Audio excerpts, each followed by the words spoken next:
तो इस वीडियो में आपको दिखाएंगे कि मोदी जी ने क्या बोल दिया है। साफ तरीके से आप बिल्कुल समझ जाएंगे। उनका सीधा सा मतलब यही है, डेडिकेशन यही है कि नौकरियां, सरकारी नौकरियां बहुत कम हो गई हैं, इसलिए आप अपना स्किल्स के अकॉर्डिंग अपना काम कीजिए।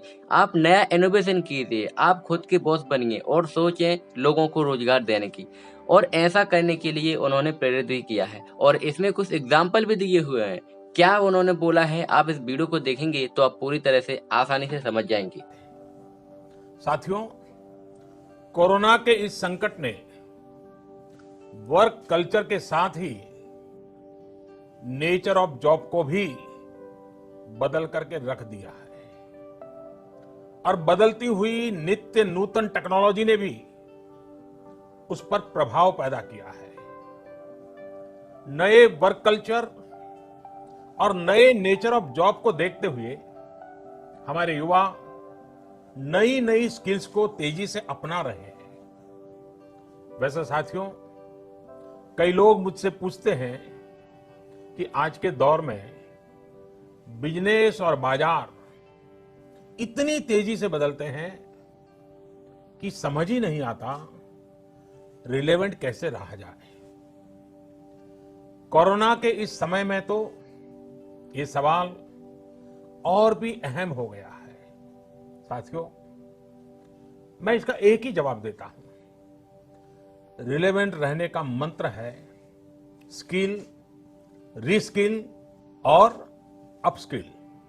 तो आपने इस वीडियो में देखा कि मोदी जी ने क्या कहा है कि कोरोना काल में नेचर ऑफ जॉब को भी कम करके रख दिया है। अब उन्होंने स्किल्स के बारे में कुछ और लाइन कही है, आप उस लाइन को और सुनिए तो आपको और थोड़ा सा और क्लियर होगा। और नेटवर्क मार्केटिंग एक ऐसा कॉन्सेप्ट है जो आप बाद में जरूर जान जाएंगे। स्किल का अर्थ है आप कोई नया हुनर सीखें। जैसे कि आपने लकड़ी के एक टुकड़े से कुर्सी बनाना सीखा, ये आपका हुनर हुआ।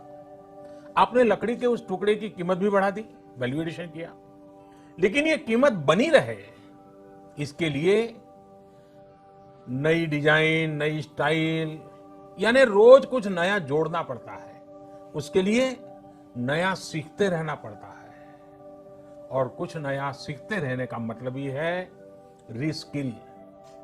और हमारी जो स्किल है उसका और विस्तार करना। जैसे छोटे मोटे फर्नीचर बनाते बनाते आप और भी चीजें सीखते गए, पूरा का पूरा ऑफिस डिजाइन करने लग गए, तो वो हो गया अपस्किल।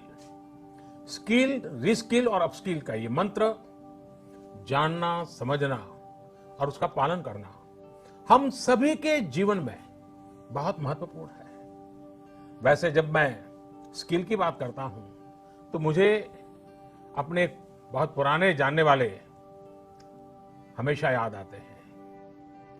मेरा सीधा परिचय तो नहीं था, लेकिन हमारे एक जानने वाले सज्जन बताते रहते थे। वो उनके किसी परिचित के विषय में बताते थे कि वो ज्यादा पढ़े लिखे तो नहीं थे, लेकिन उनकी हैंडराइटिंग बहुत अच्छी थी। समय के साथ उन्होंने अपने हैंडराइटिंग में और भी नए स्टाइल जोड़ दिए, यानी खुद को रीस्किल किया। उनकी ये स्किल देखकर लोग खुद उनके पास पहुंचने लगे। लोग उनसे कहते थे कि हमारे यहाँ स्पेशल ओकेजन है तो इनविटेशन कार्ड पर नाम वगैरह लिखने का काम आप कीजिए। बाद में उन्होंने खुद को रीस्किल किया, अपस्किल किया। उन्होंने कई और लैंग्वेजेस में लिखना शुरू किया और इस तरह से एक प्रकार से वो उनका कारोबार बन गया। बैठे बिठाए लोग उनके पास एक काम लेकर के आने लगे। शौक से पनपा हुआ एक हुनर रोजी रोटी का और सम्मान का भी एक माध्यम बन गया। तो आपने मोदी जी का ये वीडियो देखा और अब बाद में यही कह सकता हूँ कि यहाँ पर जो हमारे इंडिया में चल रहा है, जिस तरीके से बिजनेस का अगर सोचे तो हमें आइडियाज़ की ज़रूरत है और हमारे यहाँ पे पैसे की भी ज़रूरत है। तो ऐसे में सबसे कम आसान उपाय है कि आप नेटवर्क मार्केटिंग को ज्वाइन कीजिए, जहाँ पर आप नेटवर्क मार्केटिंग में आपकी स्किल्स इम्प्रूव धीरे धीरे हो जाती है और आप नेटवर्क बना के अपना इनकम और अपना बिजनेस स्टार्ट कर सकते हैं।